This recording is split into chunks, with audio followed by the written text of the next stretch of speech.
আজিৰ এই অন্য এটা ভিডিঅ'লৈ আপোনালোকক সকলোকে স্বাগতম জনাইছোঁ। আজি এই ভিডিঅ'টোত জনাবলৈ লৈছোঁ যে RPF কনষ্টেবলৰ এক্সামৰ কাৰণে অলৰেডি এডমিট কাৰ্ড মুকলি হৈ গৈছে। গতিকে আপোনালোকে কেনেকৈ এডমিট কাৰ্ডসমূহ ডাউনলোড কৰিব পাৰিব, এই ভিডিঅ'টোৰ জৰিয়তে আপোনালোকে সবিশেষ গম পাব।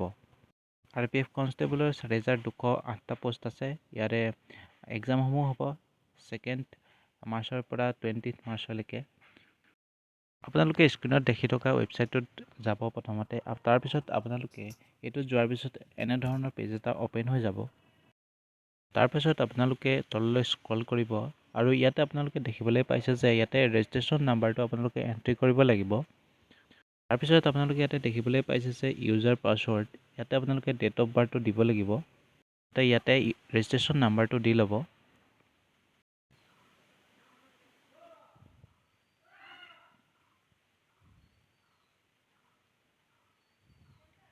তাৰপৰা আপোনালোকে ইয়াতে ডেট অফ বাৰ্থটো দিব। আপোনালোকৰ যি ডেট অফ বাৰ্থ হয় আপোনালোকে তাতে এণ্টাৰ কৰিব।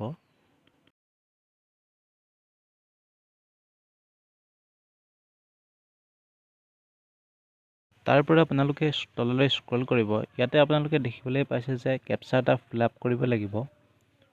ইয়াতে আপোনালোকৰ সংখ্যাৰ কেপচা কোডটো দিয়া আছে। আপোনালোকে ইয়াতে সংখ্যাটো এণ্টাৰ কৰি দিব। ইয়াতে আপোনালোকে শুদ্ধকৈ নাম্বাৰটো দি দিব। তাৰপৰা আপোনালোকে ইয়াতে নাম্বাৰটো দিয়াৰ পিছত আগতে এটা নাম্বাৰটো দি ল'ব। তাৰপৰা লগইন অপশ্যনত আপোনালোকে লগইন কৰি পিনি আপোনালোকৰ এডমিট কাৰ্ডসমূহ ডাউনলোড কৰিব পাৰিব।